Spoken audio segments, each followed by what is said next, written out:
Students, how are you. आज हम कक्षा 5वीं विषय हिंदी पाठ 7 पढ़ेंगे। पाठ 7 का नाम है सहयोग का पुल।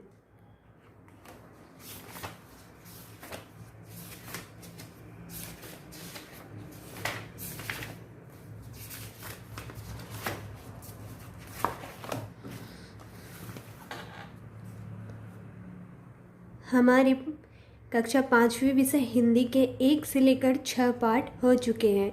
आज हम 7 लेसन पाठ 7 पढ़ेंगे जिसका नाम है सहयोग का पुल। तो आइए हम सहयोग का पुल पाठ पढ़ते हैं। नालपुर गांव पहाड़ियों और जंगल के बीचों बीच बसा हुआ था। नाले के कारण ही गांव का नाम नालपुर रखा गया था। नाले ने गांव की प्रगति को रोक रखा था। बरसात में उसका रूप इतना भयानक होता था कि उसमें पांव डालने तक की हिम्मत नहीं होती। चौमासे भर यह लंबा चौड़ा नाला गांव को पूरी तरह अन्य इलाकों से काट देता था।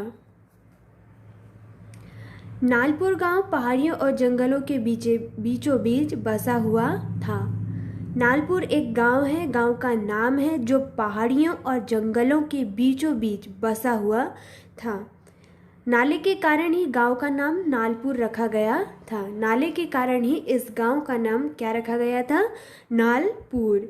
नाले ने गांव की प्रगति को रोक रखा था, मतलब कि वहाँ से आना जाना उस नाले के कारण असंभव था, मतलब कि दिक्कत पैदा होती थी नाले को पार करने में। बरसात में यहाँ उसका रूप इतना भयानक होता था कि उसमें पाँव डालने तक की हिम्मत नहीं होती थी। जैसे तैसे तो लोग नाले को पार कर लेते थे जब उसमें पानी कम रहता होगा, लेकिन जब बरसात होती थी तो नाला बहुत ही भयंकर डरावना, उसमें खूब ज़्यादा पानी भर जाता होगा जिसमें नाले में पाँव डालने तक की भी हिम्मत नहीं होती थी।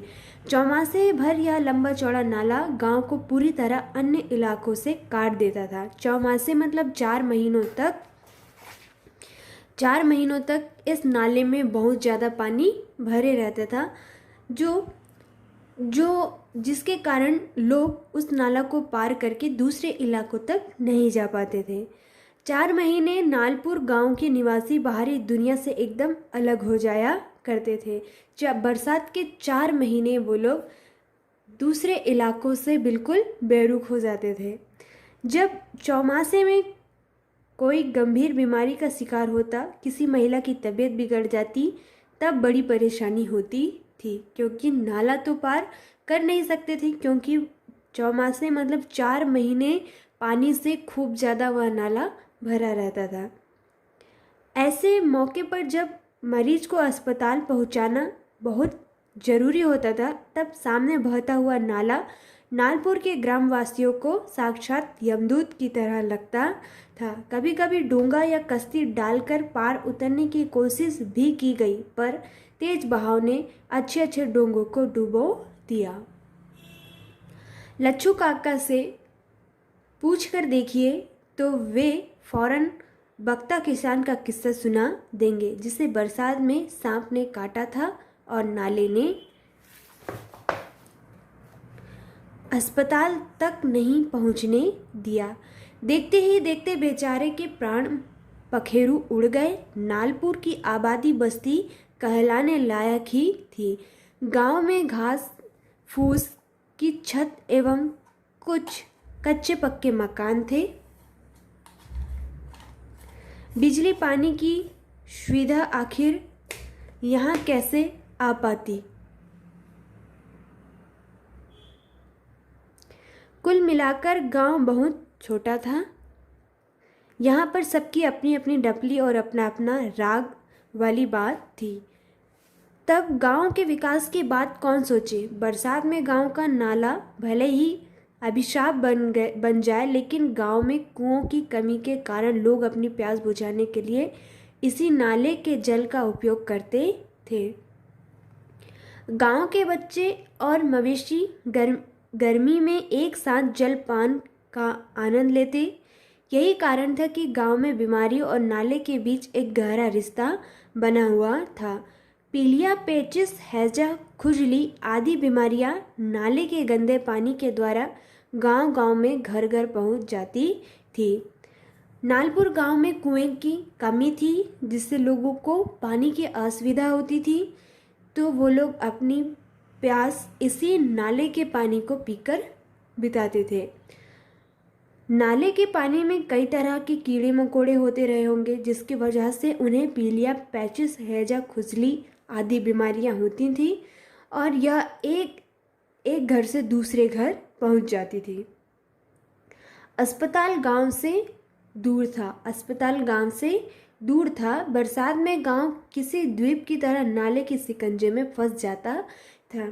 इस गांव में थोड़ा पढ़ा लिखा और समझदार युवक शिव नारायण था। शिव नारायण नालपुर गांव में थोड़ा सा पढ़ा लिखा और समझदार लड़का था। नए जमाने की नई हवा, नई रीति और नए विचार इस युवक के मन में लहरा रहे थे। अपने गांव के बिछड़ेपन से वह बहुत दुखी रहता था। उसने कई बार लोगों को संगठित करना चाहा कि सब आपस में मिलकर नाले पर पुल बनाने की कोशिश करें, किंतु सभी लोग एकमत न हो सके। शिव नारायण की बात का समर्थन यदि किसी ने किया तो वे थे हकीम साहब। शिव नारायण सभी से विनती करता था कि सब लोग एकमत हों, एकजुट हों और इस नाले पर एक पुल बनाए, लेकिन कोई भी शिव नारायण की बातों को सुनता ही नहीं था। अगर किसी ने शिव नारायण की बातों का समर्थन किया तो वो थे हकीम साहब। हकीम साहब मतलब जो जड़ी बूटी इन सब का औषधि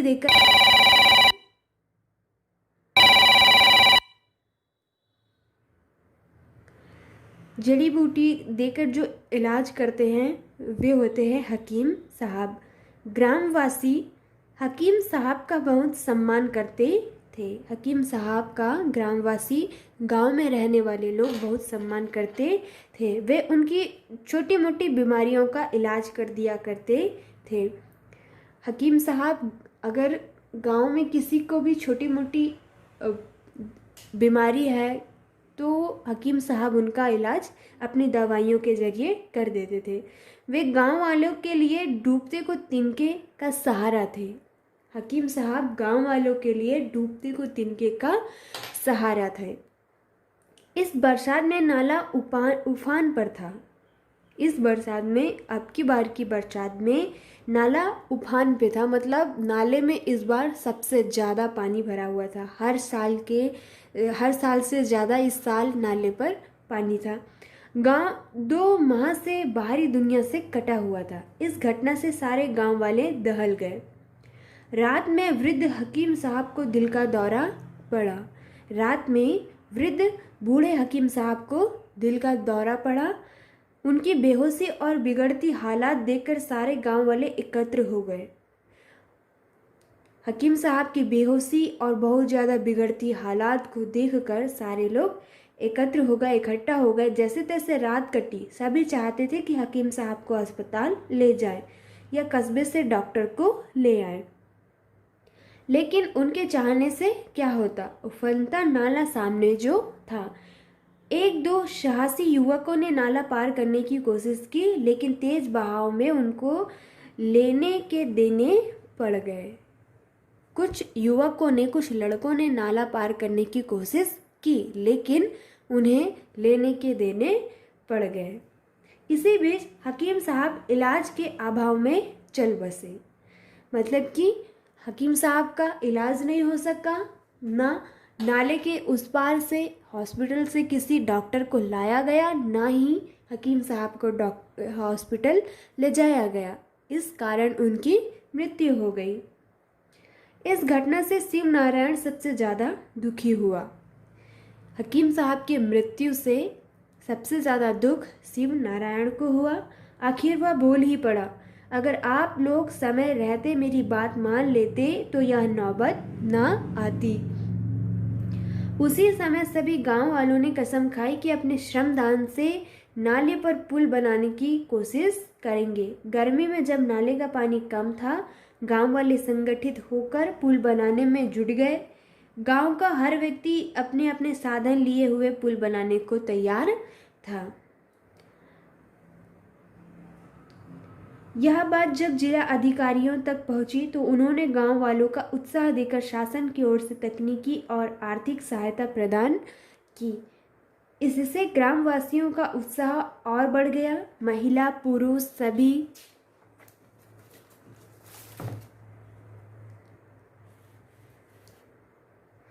उत्साह से श्रमदान में जुट गए। देखते ही देखते पुल के उद्घाटन की बात आई। शिव नारायण के साथ गांव के बड़े बूढ़े लोग जिला अध्यक्ष महोदय के पास गए और पुल के उद्घाटन हेतु निवेदन किया। जिला अध्यक्ष महोदय ने सहर्ष स्वीकृति दे दी। पुल के उद्घाटन के दिन पुल को सजाया गया। गांव में पहली बार इतना बड़ा आयोजन हो रहा था। गांव वालों ने अधिकारियों का स्वागत कर जिलाधीश महोदय से फीता काटकर पुल का उद्घाटन करने का अनुरोध किया। जिलाध्यक्ष ग्रामवासियों के आपसी सहयोग और श्रम देखकर बहुत खुश थे।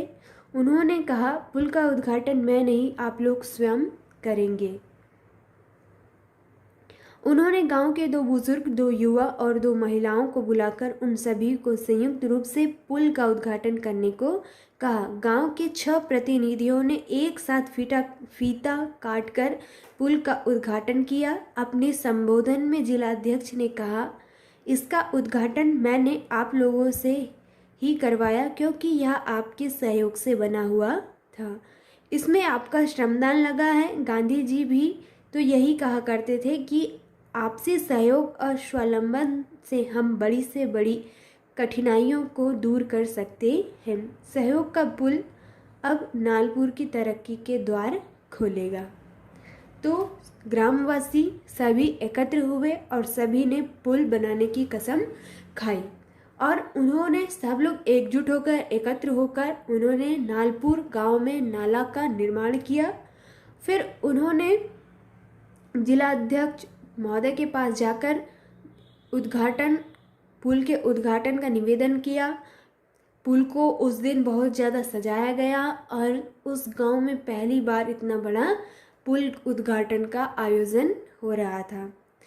सभी ने जिलाध्यक्ष से कहा कि वो फीता काटकर, जब भी कुछ उद्घाटन होता है तो हम लोग फीता काटकर उसका उद्घाटन करते हैं, ठीक है। लेकिन फिर जिलाध्यक्ष से कहा गया कि वो फीता काटकर उस पुल का उद्घाटन करे, लेकिन जिलाध्यक्ष ने मना कर दिया। ये पुल आप लोगों के श्रम योगदान से बना है, आप लोगों के सहयोग से बना है, उत्साह से बना है, तो इसका उद्घाटन भी आप लोग ही करेंगे।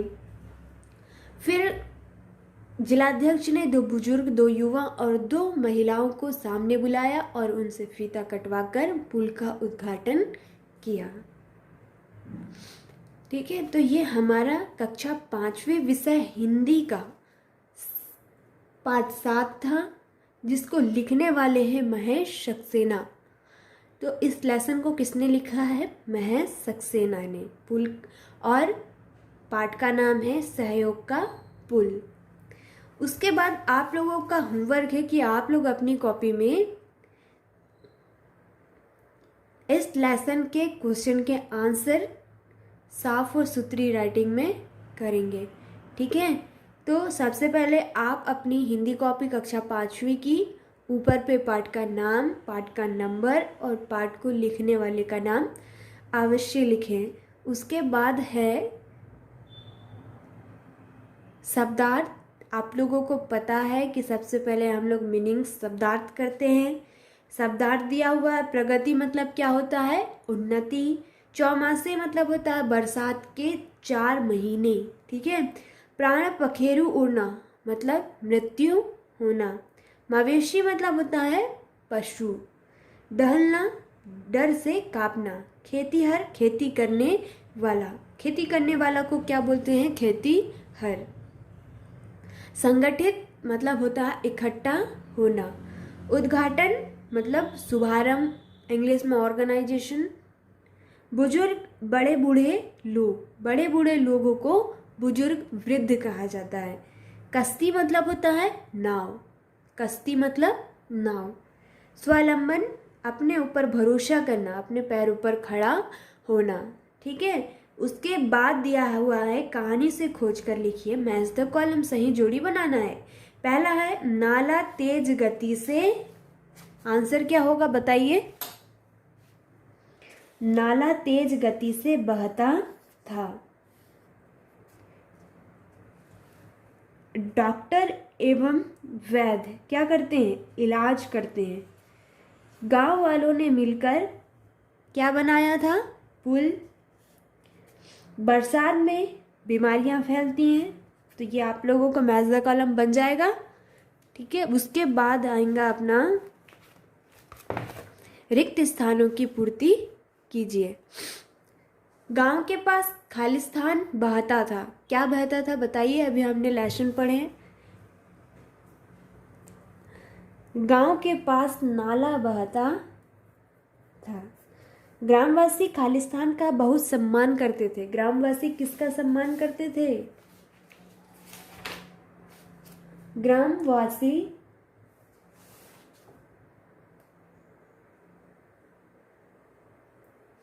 हकीम साहब का बहुत सम्मान करते थे।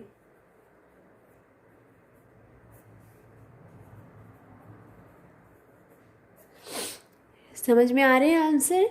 उसके बाद है बरसात में अधिक फैलती है। बरसात में सबसे ज़्यादा क्या फैलती है, बीमारियां। बीमारियां फैलती है ना बरसात में। उसके बाद है खालिस्तान को उद्घाटन के समय सजाया गया। उद्घाटन के समय किसे सजाया गया था, नाला को। ठीक है, उसके बाद है अति लघु उत्तरीय प्रश्न। निम्नलिखित प्रश्नों के उत्तर एक वाक्य में दीजिए। गांव का नाम क्या था बताइए, गांव का नाम क्या था, गांव का नाम नालपुर था। ठीक है, आपको पूरा आंसर करना है। गांव का नाम नालपुर था। गांव की प्रगति में क्या बाधा थी, गांव की प्रगति में नाला बाधा थी। गांव के लोग बरसात में नाला कैसे पार करते थे, गांव के लोग बरसात में नाला डोंगा या कश्ती से पार करते थे।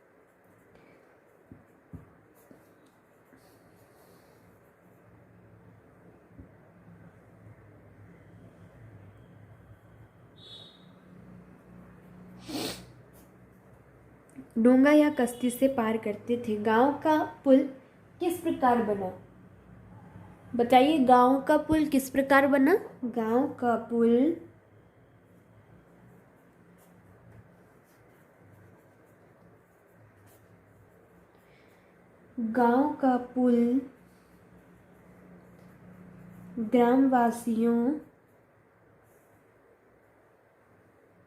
ग्रामवासियों के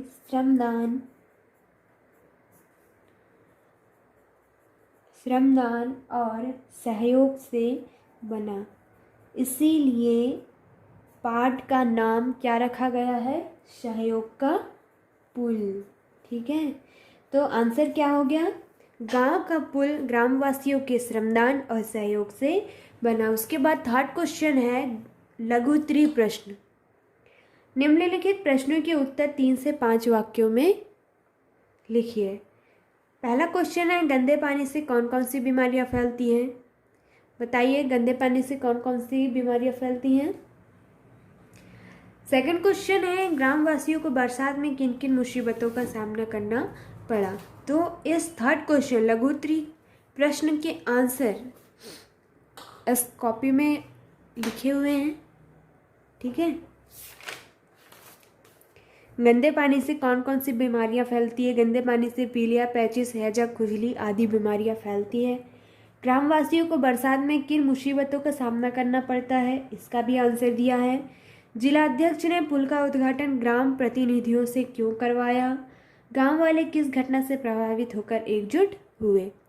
आपको अपनी हिंदी कॉपी में इन सारे क्वेश्चनों के आंसर करना है और केवल लिखना ही नहीं है, आपको ये सारे क्वेश्चन याद भी करने हैं। ठीक है, अभी तक हमने 1 से लेकर 7 लेसन पढ़ चुके हैं। उम्मीद करूँगी कि आप लोगों को पार्ट 1 से लेकर पार्ट 7 तक के जितने भी क्वेश्चन के आंसर हैं, हमने जितने भी आपको होमवर्क दिए हैं वो आपने अपनी कॉपी में करे होंगे, ठीक है। और केवल लिखना ही नहीं है, उन्हें याद भी करना है, ठीक है। सारे क्वेश्चन के आंसर अच्छे से याद करें, रोज़ लिख कर देखें, आप स्वयं भी चेक करें और व्हाट्सएप भी कर दीजिए, ठीक है। जो आपका ग्रुप है उस पर आंसर पूछिए, जो डाउट है उसे क्लियर कीजिए, ठीक है। सबसे अच्छी बात है लिखो और लिखकर याद करो, याद करो और याद करके लिखो, ठीक है। ये रोज़ का आप लोगों का वर्क है, ठीक है। ये 4 क्वेश्चन के आंसर हो गए। उसके बाद भाषा की बात में क्या दिया हुआ है, मुहावरे दिया हुआ है, ठीक है। ये आप लोग की बुक में लिखा हुआ है, आप लोग स्वयं पढ़िएगा, ठीक है। पढ़ के देखिए कि मुहावरे क्या हैं। फिर उसके बाद लोकोक्ति दिया हुआ है। फिर यहाँ पे एक क्वेश्चन दिया है कि उपरोक्त उदाहरण में निम्नलिखित लोकोक्तियों का प्रयोग हुआ है, इन्हें आप अपने वाक्यों में प्रयोग कीजिए। जैसे आम के आम, गुठलियों के दाम, काला अक्षर भैंस बराबर, अकल बड़ी या भैंस, जल में रहकर मगरमच्छ से बैर। इसके आंसर आप लोग स्वयं कर लेंगे। चलिए ठीक है, हम आपको इसके आंसर बता देते हैं, ठीक है। इसको वाक्यों में प्रयोग करना है आप लोगों को। जैसे काला अक्षर भैंस बराबर, अंग्रेजी के अक्षर मोहन के लिए काला अक्षर भैंस बराबर के समान है। अकल बड़ी या भैंस, शिक्षक ने जब पूछा कि अकल बड़ी या भैंस तो मैं चकरा गया, क्योंकि मैंने केवल भैंस ही देखी थी।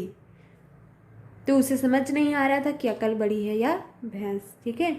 आम के आम, गुठलियों के दाम, रामलाल हलवाई मिठाइयों के साथ दूध बेचने का भी काम करता है, उसके लिए तो आम के आम और गुठलियों के भी दाम है।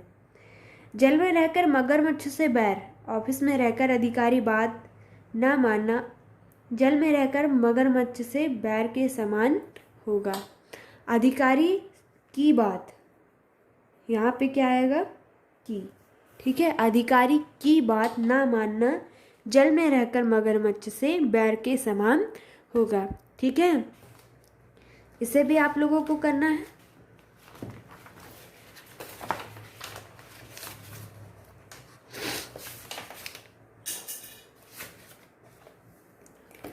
उसके बाद एक क्वेश्चन दिया हुआ है, सही अर्थ पर राइट का चिन्ह लगाइए। पहला दिया आ बैल मुझे मार का अर्थ है। आ बैल मुझे मार का अर्थ क्या है, स्वयं विपत्ति को बुलावा देना, स्वयं विपत्ति को बुलावा देना। अकल बड़ी या भैंस का अर्थ है आकार की अपेक्षा वृद्धि बड़ी होती है। आकार की अपेक्षा, भैंस का साइज आकार बहुत बड़ा होता है, आकार की अपेक्षा वृद्धि बड़ी होती है। उसके बाद एक और क्वेश्चन दिया हुआ है, एक अनार 100 बीमार का अर्थ है। एक अनार 100 बीमार, वस्तु कम जरूरत ज़्यादा। एक अनार है और अनार को खाने वाले कितने हैं, 100, तो इसका आंसर क्या होगा, वस्तु कम ज़रूरत ज़्यादा। तो ये हुआ हमारा पार्ट 7 सहयोग का पुल, जिसके सारे क्वेश्चन के आंसर और ये सारी चीज़ें आप अपनी हिंदी कॉपी में सुंदर और साफ राइटिंग में कर लेंगे, ठीक है। उम्मीद मैं करूँ कि आप लोग अपना काम कर लेंगे, ठीक है। धन्यवाद।